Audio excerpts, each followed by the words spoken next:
একটা ঘড়ি যা শুধু সময় বলে না, বরং ইতিহাস তৈরি করে। গভীর সমুদ্রের তলদেশ থেকে এভারেস্টের চূড়া পর্যন্ত। আমি বলছি বিশ্বের সবচেয়ে বিলাসবহুল আর সম্মানজনক ব্র্যান্ড রোলেক্স সম্পর্কে। আজ আমরা জানাবো কেন এই ঘড়ির নাম রাখা হলো রোলেক্স, এর দাম কতটা বিস্ময়কর হতে পারে। আমাদের চ্যানেলে যদি আপনি নতুন হয়ে থাকেন, অনুরোধ করব চ্যানেলটি সাবস্ক্রাইব করে বেল আইকনটি ক্লিক করুন। তাহলে চলুন শুরু করি। ১৯৬০ সালে পৃথিবীর ইতিহাসে এক বিস্ময়কর ঘটনা ঘটে। সমুদ্র গবেষক ক্যাপ্টেন ডন ওয়ালশ আর জ্যাক পিকার্ড নামেন প্রশান্ত মহাসাগরের সবচেয়ে গভীর জায়গায়, প্রায় ৩৫,৮০০ ফুট নিচে। অন্ধকার, ভয়ঙ্কর চাপ আর মৃত্যুর ঝুঁকি ঘিরে রেখেছিল তাদের। কিন্তু অবিশ্বাস্য বিষয় হলো, তাদের হাতে না থাকা সত্ত্বেও সাবমেরিনের বাইরে বাঁধা একটি ঘড়ি টিকে গেল সেই ভয়ঙ্কর পরিস্থিতি থেকে। এই ঘড়ির নাম রোলেক্স ডিপ সি স্পেশাল। এই এক ঘটনা সারা দুনিয়াকে প্রমাণ করে দেয় রোলেক্স শুধু ফ্যাশন নয়, বরং অসাধারণ ইঞ্জিনিয়ারিং আর সাহসী উদ্ভাবনের নাম। কিন্তু আসলে এই ব্র্যান্ডের শুরু হয়েছিল আরও অনেক আগে। আমাদের যেতে হবে ১৯০৫ সালের লন্ডনে। তরুণ উদ্যোক্তা হ্যান্স উইলসফট আর তার শ্যালক আলফ্রেড জেমস ডেভিস শুরু করেছিল ছোট্ট একটি ঘড়ির ব্যবসা। তখন ঘড়ি মানেই পকেট ওয়াচ, হাতে পরার ঘড়ি তখনও জনপ্রিয় হয়নি। হ্যান্স চেয়েছিলেন এমন একটি নাম যা ছোট, সহজেই উচ্চারণযোগ্য, সব ভাষায় মানানসই হবে।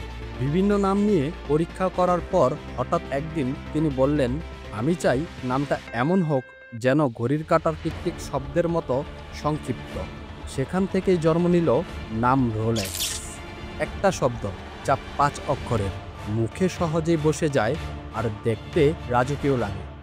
১৯১৯ সালে রোলেক্স সদর দপ্তর চলে যায় সুইজারল্যান্ডের জেনেভাতে, আর সেখান থেকেই শুরু হয় রোলেক্সের নতুন অধ্যায়, মান, উদ্ভাবন আর বিলাসিতা। ১৯২৬ সালে তারা তৈরি করে বিশ্বের প্রথম ওয়াটারপ্রুফ হাতঘড়ি রোলেক্স ওয়াইস্টার। এই ঘড়ি ধুলো, আর্দ্রতা আর পানি থেকেও সুরক্ষা দিত।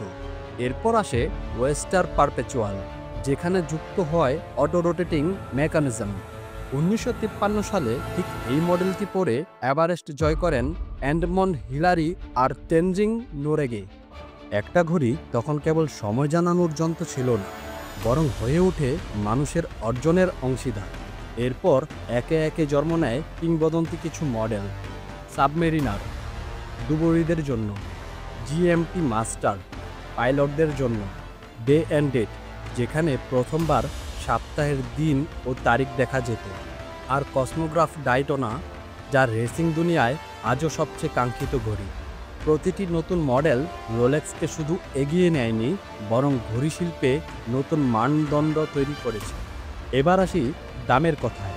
সাধারণত রোলেক্সের নতুন ঘড়ির সর্বনিম্ন দাম শুরু হয় প্রায় ৫,০০০ থেকে ৬,০০০ মার্কিন ডলার, বাংলাদেশি টাকায় প্রায় ৬ থেকে ৭ লাখ টাকা। আর বিশেষ লিমিটেড এডিশন বা ঐতিহাসিক ঘড়ির দাম উঠেছে কোটি কোটি টাকায়। উদাহরণস্বরূপ, হলিউড কিংবদন্তি পল নিউম্যানের ডাইটোনা মডেলটি নিলামে বিক্রি হয়েছিল ১৭.৮ মিলিয়ন ডলারে, যা রোলেক্সের ইতিহাসে সবচেয়ে দামি বিক্রয়। রোলেক্স ইচ্ছাকৃতভাবে সীমিত সংখ্যক ঘড়ি বাজারে ছাড়ে, ফলে চাহিদা সবসময় বেশি থাকে আর সরবরাহ কম। অনেক সময় মানুষের বছরের পর বছর অপেক্ষা করতে হয় তাদের পছন্দের মডেলটি পাওয়ার জন্য। এটা একদিকে যেমন ব্র্যান্ডকে আরও আকর্ষণীয় করে তোলে, অন্যদিকে হতাশাও তৈরি করে। ১৯৬০ সালে হ্যান্স উইলসফট মৃত্যুবরণ করেন, কিন্তু তার রেখে যাওয়া হ্যান্স উইলসফট ফাউন্ডেশন আজও রোলেক্সের মালিক। এই ফাউন্ডেশন কোম্পানির মুনাফা বড় একটি অংশ শিক্ষা, সামাজিক কল্যাণে আর দাতব্য কাজে ব্যয় করে। আজ রোলেক্স কেবল একটি ঘড়ি নয়, এটি সময়ের মর্যাদা আর সাফল্যের প্রতীক। তবে প্রশ্ন থেকেই যায়, রোলেক্স কি আগামীতেও এই রাজত্ব ধরে রাখতে পারবে, নাকি একদিন নতুন কোনো প্রতিদ্বন্দ্বী এসে ছিনিয়ে নেবে এই সিংহাসন? আপনার মতে রোলেক্স কি ভবিষ্যতেও বিশ্বসেরা থাকবে? কমেন্টে জানিয়ে দিন। ভিডিওটি ভালো লাগলে লাইক, শেয়ার আর সাবস্ক্রাইব করতে ভুলবেন না। দেখা হবে পরের ভিডিওতে।